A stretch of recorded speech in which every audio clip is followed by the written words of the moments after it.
Hello everyone, welcome to BSP pharmacy. BSP pharmacy में आपका स्वागत है। बीएसपी फार्मेसी एक ऐसा प्लेटफॉर्म है जो आपको डी फार्मा और बी फार्मा दोनों की तैयारी कराता है। तो फटाफट प्ले स्टोर पर जाइए और बीएसपी फार्मेसी ऐप को डाउनलोड कीजिए। तो आज हम लोग पढ़ने वाले हैं स्ट्रोक के बारे में कि स्ट्रोक क्या होता है, स्ट्रोक होता कैसे है, अगर किसी को स्ट्रोक हो गया है तो उसमें क्या क्या लक्षण देखने को मिलेंगे, स्ट्रोक का क्या ट्रीटमेंट है। वीडियो में कंप्लीट बात करेंगे तो वीडियो को लास्ट तक जरूर देखना। वीडियो में कोई भी इम्प्रूवमेंट करने को होता है या आपका डाउट होता है तब आप कमेंट सेक्शन में कमेंट करके बता सकते हैं। और ये जो आपकी स्ट्रोक की पीडीएफ है वो हम अपने टेलीग्राम चैनल पे अपलोड कर देंगे, आप वहां से जाके डाउनलोड कर सकते हैं। टेलीग्राम चैनल की लिंक आपको डिस्क्रिप्शन बॉक्स में मिल जाएगी, तो जल्दी से जाइए और टेलीग्राम चैनल को ज्वाइन कीजिए। तो सबसे पहले हम लोग स्ट्रोक जान लेते हैं कि स्ट्रोक क्या होता है। स्ट्रोक आपकी एक ब्रेन की बीमारी होती है, इसको ब्रेन स्ट्रोक भी कहते हैं। स्ट्रोक में होता क्या है, आपके ब्रेन का कोई ऐसा पार्ट होता है जहां पर ब्लड फ्लो नहीं हो पाता है। अगर ब्लड फ्लो भी हो रहा है तो बहुत ही कम मात्रा में होता है, जिसकी वजह से ऑक्सीजन की कमी हो जाती है और आपकी ब्रेन की सेल्स मरने लगती है। इसी को ही हम लोग स्ट्रोक कहते हैं। आई होप आप लोगों को स्ट्रोक समझ में आया होगा। अब हम लोग स्ट्रोक की डिफिनेशन पढ़ लेते हैं।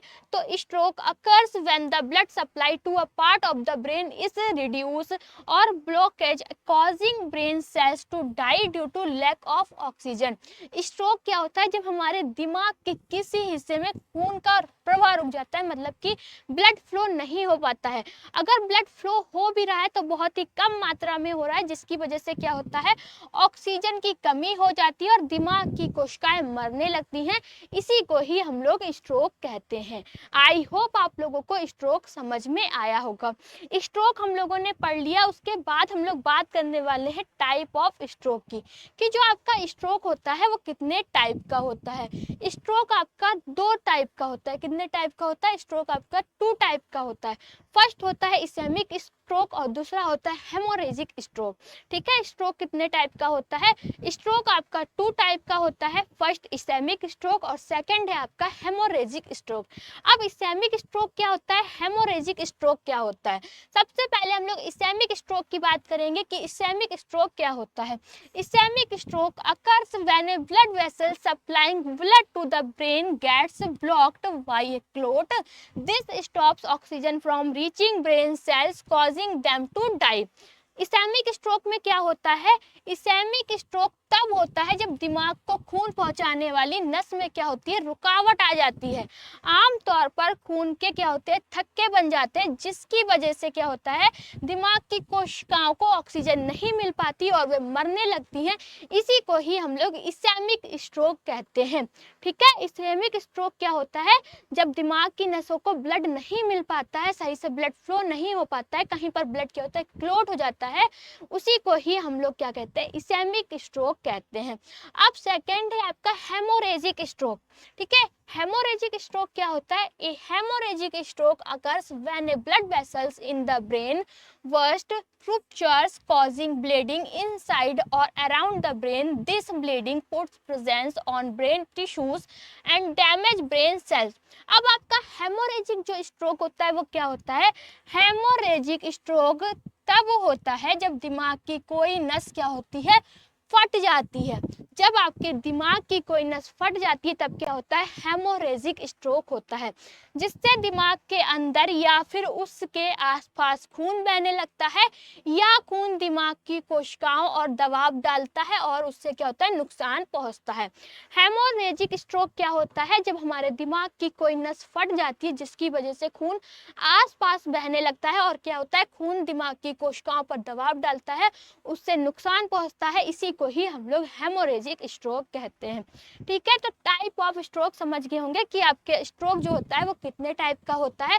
स्ट्रोक आपका दो टाइप का होता है, इसेमिक स्ट्रोक और दूसरा होता है हेमोरेजिक स्ट्रोक। क्लियर हो गया? अब हम लोग बात करने वाले हैं स्ट्रोक के इटियोपैथोजेनेसिस के बारे में। इटियोपैथोजेनेसिस आपका क्या होता है कि जो आपका स्ट्रोक हुआ है वो किस कारण से हुआ और वो आगे कैसे बढ़ा, ये हम लोग पढ़ते हैं इटियोपैथोजेनेसिस में। अब जो आपका इटियोपैथोजेनेसिस वर्ड है वो दो वर्ड से मिलके बना है। वो दो वर्ड कौन कौन से हैं? पहला है इटियोलॉजी और दूसरा है आपका पैथोजेनेसिस। इटियोलॉजी में हम लोग क्या पढ़ते हैं? जो भी हमको डिजीज हुई है, मतलब कि स्ट्रोक हुआ है, वो किस कारण से हुआ है।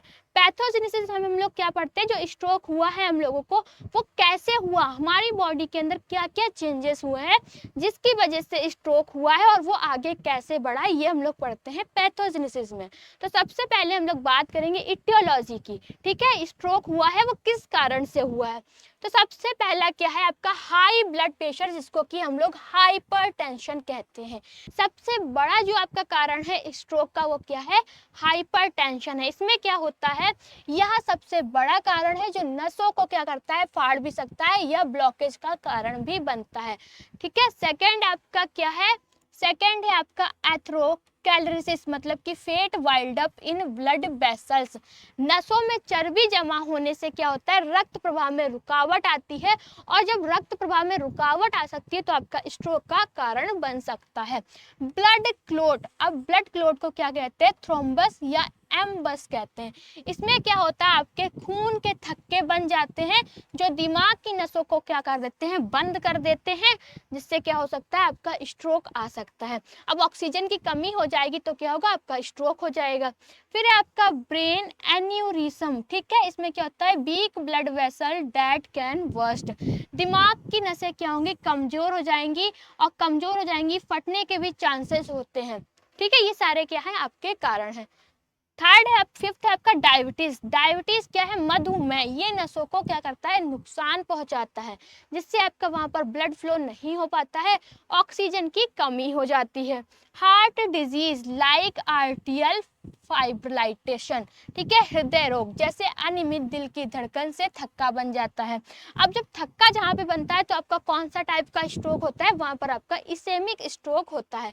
स्मोकिंग एंड एल्कोहल, मतलब कि धूम्रपान, शराब का अगर आप सेवन कर रहे हैं बहुत ही ज्यादा अधिक, एल्कोहल ले रहे हैं, स्मोकिंग कर रहे हैं, तो ये भी आपका क्या हो सकता है? स्ट्रोक का कारण हो सकता है। तो ये हम लोगों ने थी बात की इटियोलॉजी की, कि जो आपका स्ट्रोक है किन किन कारण से हो रहा है। अब हम लोग बात करेंगे पैथोजेनेसिस की, कि स्ट्रोक कैसे हुआ, कौन कौन से हमारी बॉडी के अंदर चेंजेस हुए जिसकी वजह से स्ट्रोक हुआ है, और वो कैसे आगे बढ़ा, ये हम लोग पढ़ते हैं पैथोजेनेसिस में। तो स्ट्रोक की पैथोजेनेसिस की बात करेंगे। Blood supply to a part of the brain stops और लीकेज। सबसे पहला आपका क्या स्टेप होता है? दिमाग के किसी हिस्से, मतलब कि ब्रेन के आपका कोई ऐसा पार्ट होगा जहां पर आपका ब्लड फ्लो नहीं हो रहा है। अगर ब्लड फ्लो हो भी रहा है तो बहुत ही कम मात्रा में हो रहा है, जिसकी वजह से क्या हो रही है? ऑक्सीजन की कमी हो रही है। इसी को क्या कह देते हैं? स्ट्रोक कह देते हैं। तो खून का बहाव क्या होता है? रुक जाता है या खून बाहर बहने लगता है। सेकेंड आपका स्टेप क्या होता है? खून के बहाव में रुकावट के कारण क्या होती है? ऑक्सीजन और ग्लूकोज दिमाग की कोशिकाओं तक नहीं पहुंचता है, ठीक है। अब जब आपका ऑक्सीजन और ग्लूकोज आपके दिमाग की कोशिकाओं तक नहीं पहुंच रहा है, जिससे क्या होता है? कुछ ही मिनटों में दिमाग की कोशिकाएं नष्ट होने लगती हैं या फिर मर जाती हैं। अब जब आपकी दिमाग की कोशिकाएं मर गई हैं, फिर क्या होगा? मरी हुई कोशिकाओं में क्या होती है? सूजन हो जाती है, या फिर आपका जलन का कारण बन जाती है। अब जलन का कारण बनने उससे क्या होगा? दिमाग को प्रभावित, जो जिस भी हिस्से में आपका ब्लड फ्लो नहीं हो रहा है, ऑक्सीजन की कमी हो रही है, वहां पर क्या होता है? वो हिस्सा काम करना बंद कर देता है, जिसकी वजह से आपका लकवा रोग होता है, ठीक है। लकवा लग जाता है, बोलने में परेशानी होती है, इंसान को बेहोशी होती है, ये सारे लक्षण देखने को मिलते हैं। इसी को ही हम लोग क्या कह देते हैं? स्ट्रोक कहते हैं।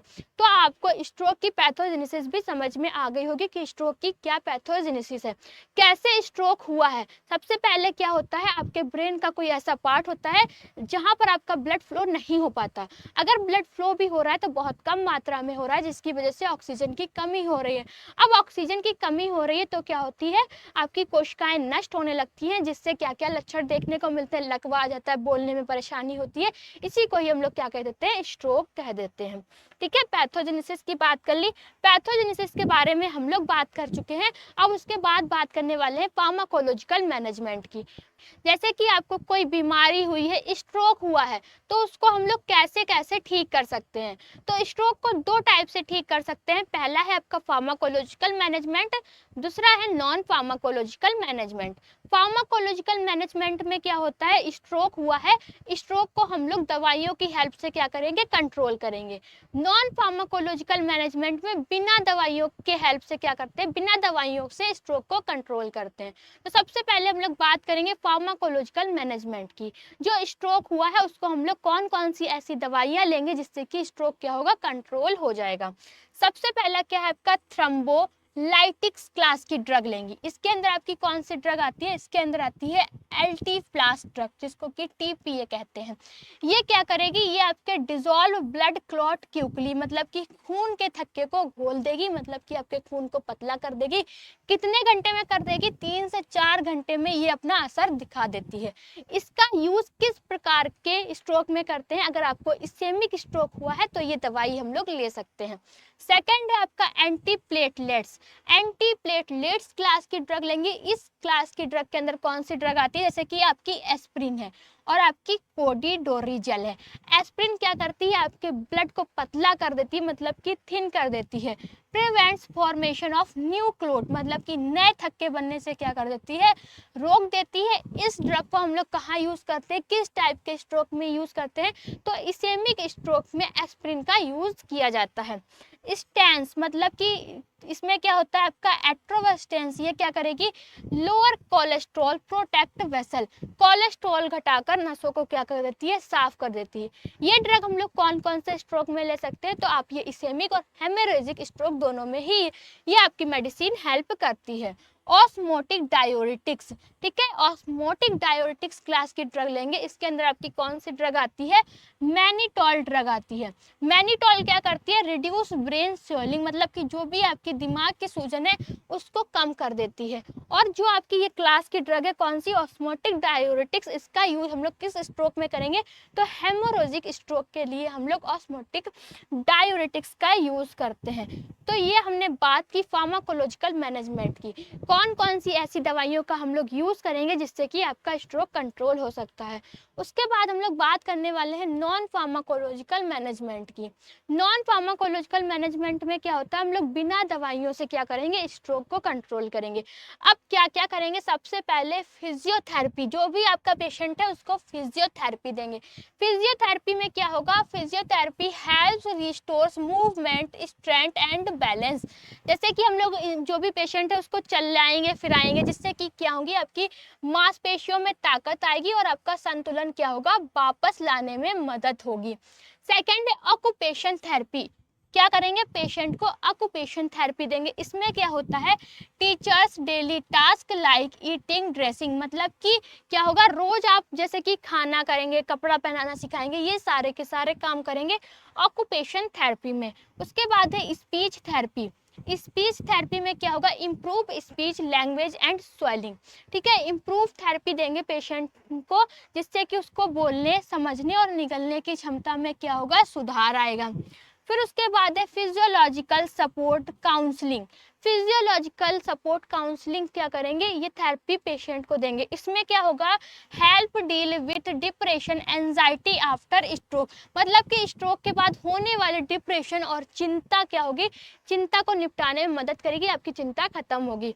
अगर किसी को स्ट्रोक है, ठीक है, और नॉन फार्माकोलॉजिकल मैनेजमेंट देना है तो आपको फिजियोलॉजिकल थेरेपी देंगे, उसको ऑक्यूपेशन थेरेपी देंगे, स्पीच थेरेपी देंगे और आपकी फिजियोलॉजिकल सपोर्ट, फिर क्या आपका काउंसलिंग देंगे, मतलब कि काउंसलिंग देंगे। तो ये सारे के सारे काम करना है आपको नॉन फार्माकोलॉजिकल मैनेजमेंट में। तो जो आपका स्ट्रोक वाला टॉपिक था वो कंप्लीट हो गया है, और जो आपकी ये पीडीएफ है वो हम अपने टेलीग्राम चैनल पे अपलोड कर देंगे, वहां से जाके आप लोग डाउनलोड कर सकते हैं। टेलीग्राम चैनल की लिंक आपको डिस्क्रिप्शन बॉक्स में मिल जाएगी, तो जल्दी से जाइए और टेलीग्राम चैनल को भी ज्वाइन कीजिए। अगर आप डी फार्मा सेकेंड ईयर की लाइव क्लासेस भी चाहते हैं तब आपको गूगल प्ले स्टोर पर जाना है, बीएसपी फार्मेसी ऐप को डाउनलोड करना है, जहां पर आपको 2 कोर्स दिखेंगे, एक मास्टर कोर्स, दूसरा डिजिटल कोर्स।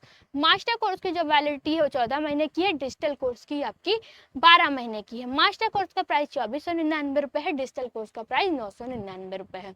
अगर आप मास्टर कोर्स को ज्वाइन करते हैं तो कुछ इस तरीके के हैंड रिटन नोट्स आपके घर पे भेजे जाएंगे, वो भी बिल्कुल फ्री में। एक नोटबुक के अंदर आपको सारे के सारे सब्जेक्ट मिल जाएंगे जिसको कि टीचर ने खुद अपने हाथों से तैयार किया है। बहुत ही इजी लैंग्वेज में बताया गया, सब कुछ आपको फ्लो चार्ट में समझाया गया है, डायग्राम को भी बहुत अच्छे से डिजाइन किया गया है। ये नोटबुक आपके घर पे भेजे जाएंगे, वो भी बिल्कुल फ्री में, अगर आप मास्टर कोर्स को ज्वाइन करते हैं तब। डिजिटल कोर्स में ऐसे कोई नोटबुक आपके घर पे नहीं भेजे जाएंगे। कंप्यूटराइज नोट्स की पीडीएफ मिलेगी जो कि आपके ऐप के अंदर ही रहेगी। जिन भी बच्चों को अपने घर पे नोटबुक नहीं मंगाना है उनके लिए डिजिटल कोर्स बेस्ट है, और जिन बच्चों को अपने घर पे नोटबुक मंगाना है उनके लिए बेस्ट मास्टर कोर्स है। जल्दी से प्ले स्टोर पे जाइए, बीएसपी फार्मेसी ऐप को डाउनलोड कीजिए और मास्टर कोर्स को ज्वाइन कीजिए। अगर आपको वीडियो अच्छी लगी हो तो लाइक करें, कमेंट करें और हमारे चैनल को सब्सक्राइब करें। वीडियो को लास्ट तक देखने के लिए थैंक यू सो मच।